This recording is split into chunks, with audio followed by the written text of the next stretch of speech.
Okay, let's get this started. Hello, everybody, and welcome to today's webinar, Collecting the Right Forensics for Faster, More Accurate Threat Response. I hope that wherever you are right now, you and your families are all safe and healthy. My name is Daniel Brody, and I'm the Product Marketing Director at Illusive Networks, and I will be the moderator today. Before we get this webinar started, I wanted to mention a few housekeeping items. First, today's webinar will be available on demand after the live session and will be accessible at elusivenetworks.com. We'll email you a link after this session. Also, we would love to hear from our viewers during today's presentation. If you have a question for the speaker, please feel free to send it along through the Q&A box on the Zoom player. You can also tweet us at our Twitter handle, @ElusiveNW. That is @ElusiveNW. You can follow us as well if you don't already. And we'll answer any questions at the end of the session. If we don't have time to get to yours, we'll definitely make sure to follow up specifically with you afterwards. So, without any further ado, let's kick things off. How you doing, Tim? Hi, doing good, Daniel. Thank you. Let's go ahead and get started here. So, the first question I have for you is, why do we need forensics? Most people on this session know the answer, but I want to put this in front of our mind. The practice of digital forensics and cybersecurity focuses on recovering and investigating artifacts found on devices to determine the nature of an incident or cyber attack. Forensics data collection analysis has four primary functions. It enables organizations to act rapidly when the presence of an attacker is detected or suspected. Forensics establishes a complete picture of what occurred so that the attacker's presence and any residual impact can be fully eradicated. Forensics provides threat intelligence that can be used to strengthen cybersecurity in order to prevent future occurrences. And events give you probability of risk, but forensics provides confirmation if there is actually a risk or not. Regarding Illusive's alignment with IR teams, we're saving triage and investigation time. We can provide automated forensics collection for any system-generated security event, even from other cybersecurity solutions. Our agent runs in less than 1 second on a target system, and it's agentless. We have no agent running on the system, nothing persistent there. And the timeline, we have a timeline built from forensics artifacts collected. It allows analysis to quickly review what has occurred on the system. It enables your IR team to respond quicker and to incidents and become more efficient and reduce your time to investigation with the Illusive attack intelligence system. And go back here.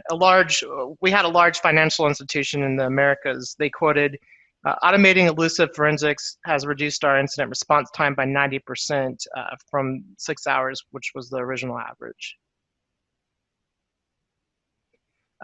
Elusive forensics, what is it? It's collected automatically, and it's based on a REST API call, a user request, or tripping a deception. If someone is going to our trap servers with our deception technology, that will also generate forensics. Elusive forensics contains volatile data. This is like running processes, network information, running services, anything that's running on the system at that time, and non-volatile data. This is historical data that we can collect from the systems, like MFT data, which is like file system changes, or event log data. We can collect a screenshot from the system. So if you're trying to see what the user activity is from the UI on the desktop, you can do a screenshot. We also correlate system and user data from the Active Directory to enrich the forensics collection, so you can understand where this user comes from, what department they're in, the system they're using, all that good information. And we also show you the attack path to the domain admins and the crown jewels. So if you receive one of these incidents, we'll tell you how far away an attacker is from getting to a domain admin, and we'll tell you how far away they are from getting to an important asset within your organization. Who can find value with real-time forensics collection? It's a good question. So organizations that do not have an EDR for system forensics datasets will be able to increase rapid forensics visibility with Illusive exponentially. Customers with an EDR still benefit from a second source of forensics data, which is critical. You don't want to have one point of failure. And essentially, any organization can find value with the Illusive forensics capabilities. I want to talk a little bit about the forensics timeline here, and we'll show this in the lab. But the forensics timeline allows analysts to quickly review collected forensics artifacts and determine the exact chain of events that occurred during a detection of malicious activity. And on this diagram here, it's going to be an animation, and I'm kind of going to show you the flow of a user, generating an alert from their proxy. The SOC gets notified of this alert, and then Illusive will grab forensics and deliver it to the SOC. So the user goes to a questionable URL for the proxy here, and the proxy alerts this to the SOC. You can see a little eye of the SOC's like, oh, hey, what is this? And then the SOAR or the SIM or a security team makes an API call to the Illusive to run forensics. And then the management server will get forensics from that system. And once that's done, it's done immediately. And then the forensics are stored on the Illusive management server.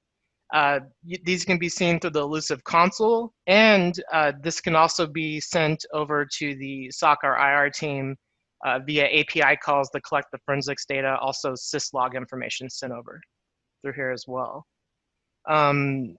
So that's kind of the flow of how the forensics collection will work here.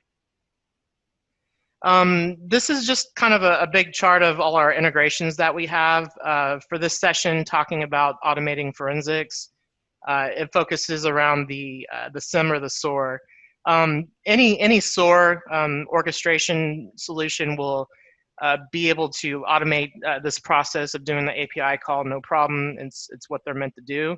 If you don't have a SOAR, there's some SIM servers that can also create an action based on an alert and generate an API call as well. I don't think all of them can do it, but some can. And then your third option is, if you don't have a SIM that can do this kind of call, or you don't have a SOAR, this could be part of your procedure to do a request to Illusive to run forensics on that machine. One item that's not here is we did recently add Azure Sentinel to supported SIM SOAR solutions. So Microsoft Sentinel solutions there as well. So just to summarize everything, we're getting quicker response time, running Illusive forensics on any alert from any cybersecurity solution for more context. The IR team efficiency, it takes less than a second or half a second to eliminate manual procedures. So when you automate this, sometimes in an IR team, collecting forensics from a system requires running certain scripts. Maybe they have an in-house solution, but you may not have, without an EDR, it's a pretty archaic time to be collecting forensics, and sometimes there can be some manual processes there. And we're reducing the investigation times. Customers report up to 90% reduction. The timeline is what does this, being able to see chronologically what's going on. And then, of course, the forensics timeline, easy to consume chronological report of all the collected artifacts for instant context to respond. Okay, so now I'm going to jump into the demo. What I'm going to show you in the demo is basically how you would generate this API call that you can, put into your SOAR orchestration software or into your SIM. And I'll also show you how you can do it in the UI manually to get that timeline investigation and the forensics. To start out here, if I go to my API, it's under settings, and I can go into this REST API documentation. This is where I can demonstrate and show you guys the API call to generate this event. So if I go here, this is a Swagger UI. This is where you can test API calls. The API call we're doing is this API v1 event. This is for external events. So I'll have an API token that I created with Illusive so I can access the Illusive API. And then this is the data field. So the data that we're populating here, these first three items are header information that we can add. It's kind of like a drill down of more specific details from where this alert came from, this external event. You could say, for example, in the flow I showed you on the PowerPoint, we could say proxy is alert. We could say the zone of the proxy. And then there's a third string there if you want to add some more information. You can leave those blank as well. You don't have to put data in there. For the primary details to generate the external event, you would say where the detection platform came from. I put my source server here.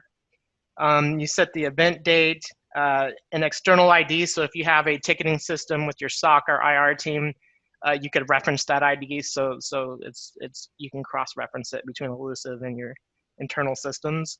And then you just provide the host name and the IP. Once that's done, you can hit execute to check it out, make sure it's working as it should. You'll get the curl command that we use to make the API call. And just in this UI here, if I see a status OK, that means the call ran. So at that point, if I go into the Illusive console here, if I go to incidents,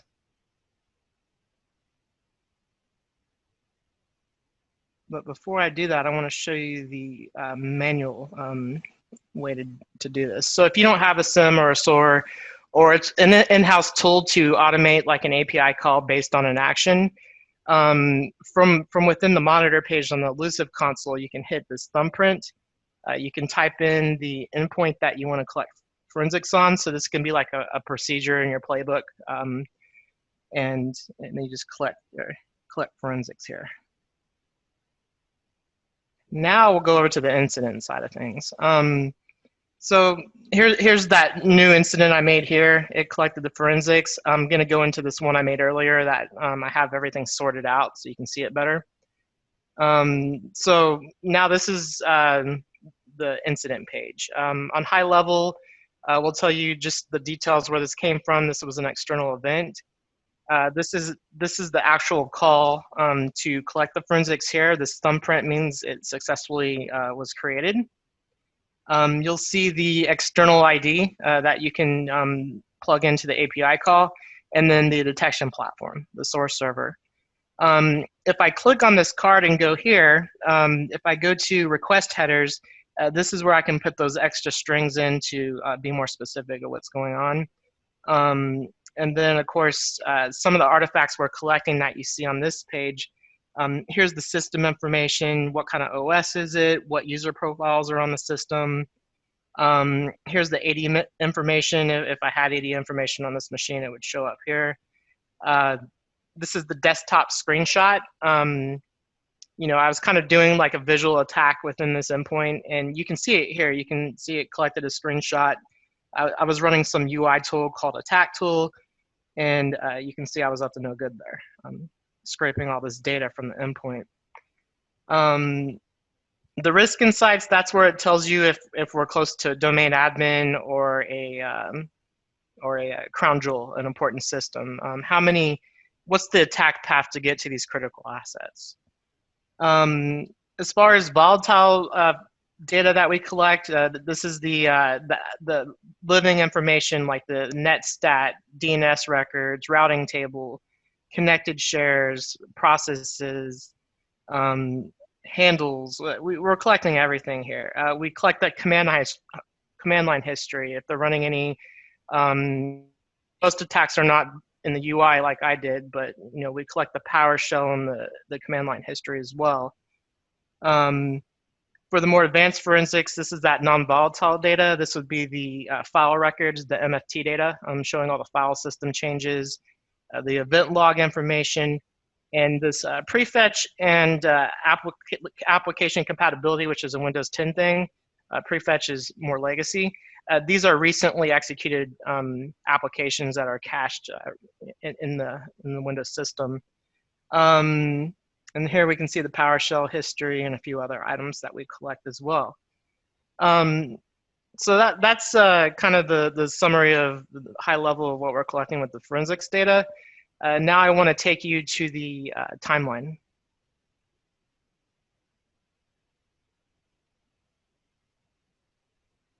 Okay, when I start out with an incident from Illusive in the timeline, and I'm doing an investigation, typically the first thing I'm doing is, you can see we have all these checkboxes here. These are the artifacts that are collected and placed in the timeline. And you can see that you don't have to enable everything at once. We have a search here, so if you're looking for something very specific in all these artifacts, you can search for it.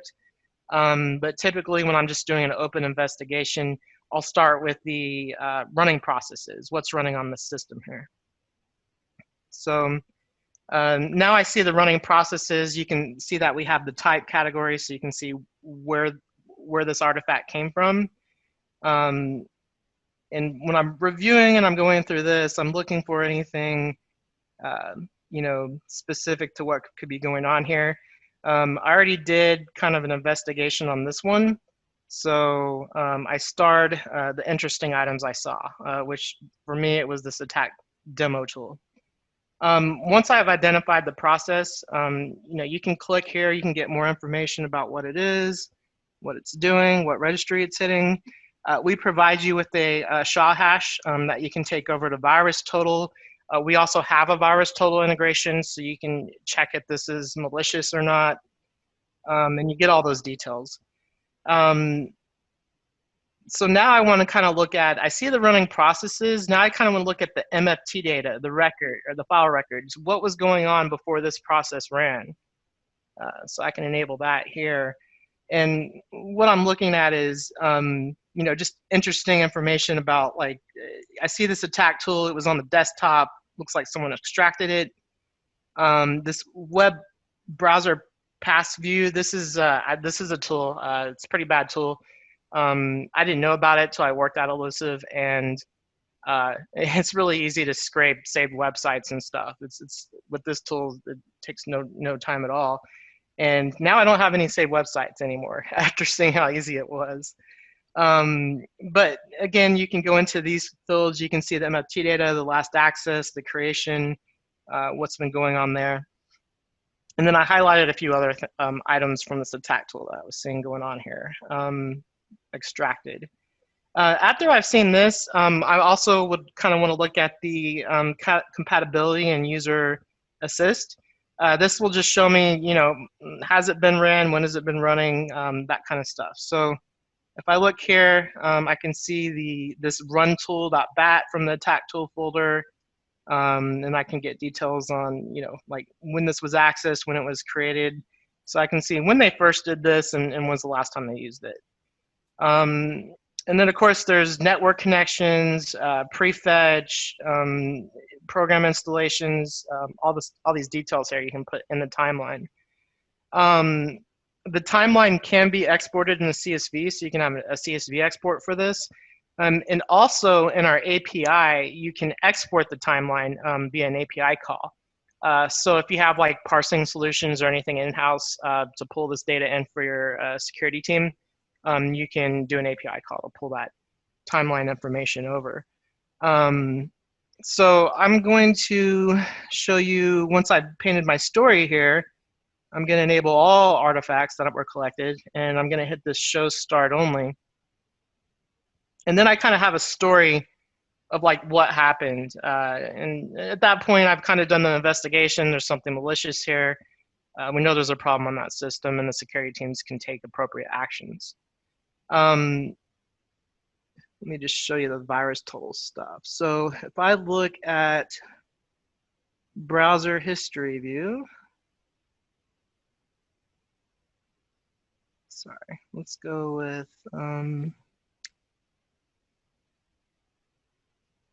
let's go with the browser history. Yeah, this one.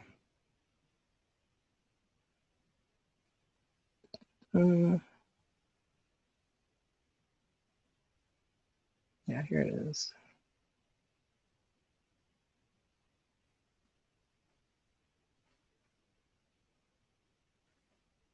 User assist program.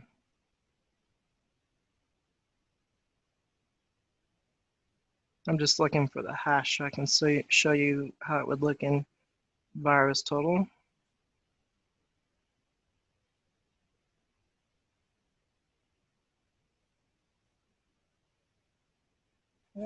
Where's my notes here?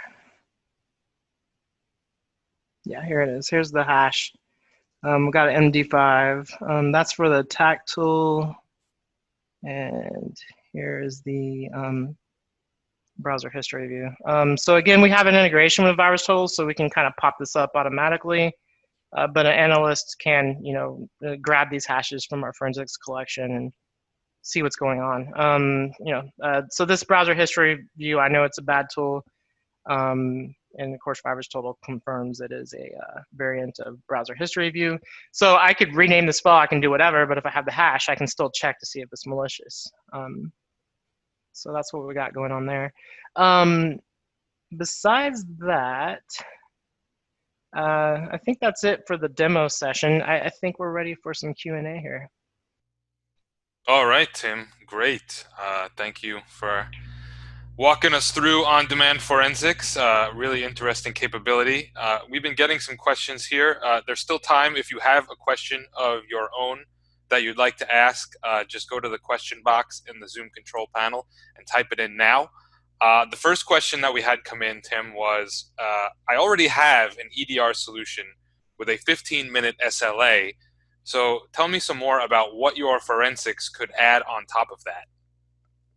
Oh yeah, absolutely. So there's a lot of EDR solutions out there. I see a lot of security teams adopting them. If they haven't already, it seems like that's what a lot of security teams are doing this year. I've seen some amazing EDRs. I'm talking about the 15-minute SLA, cloud based. So no matter where the system is, this information is going up to it. The level of details really great as well. So EDRs are amazing. I can tell you that having just your EDR doing this, there's no redundancy. If there's any gaps or holes with the EDR, having another source for forensics collection that's automatic is a huge win, because you don't know when an ADR may not work in a certain area, if there's a problem there, and you don't want to have an incident where you end up with no forensics. So you want some redundancy there, basically, and Elusive's a really good piece to put into that. And also, not all EDRs are created equal. I work with a lot of customers, and based on the feedback, some EDRs are great, some aren't so much. So that's important to take into account too. All right, great. The next question I have here is, how are you able to collect forensics from an endpoint without an agent? What is the mechanism that actually collects the forensics? Yeah, good question. It's usually asked a lot when we're first engaging our prospects and customers. We're agentless because we don't have anything persistent. We don't have anything running on the endpoints. Whenever a forensics request is done, we connect to the source system and we copy a binary over. We run this binary, so you can think of it like a executable script. It collects all the information. It reports everything back to our management server over HTTPS, and then it removes itself. So it runs, and then it's gone. You could call it a dissolving agent, but it's really just a script running, collecting information, and then disappearing. All right. I think we got another question we can answer. Are you able to collect forensics in the cloud? Yeah, it's a very good question. So I can tell you Illusive solution works perfectly good in the cloud. There's no problems. I have no differentiation between setting up an Illusive environment in the cloud, collecting forensics from systems in the cloud, as I would if it was an on-prem organization. it's no problem at all. We have a lot of stuff in our roadmap for cloud-specific deceptions, but the actual functionality of forensics collection and doing all that, it's just a matter of having access to that machine and running it. Okay.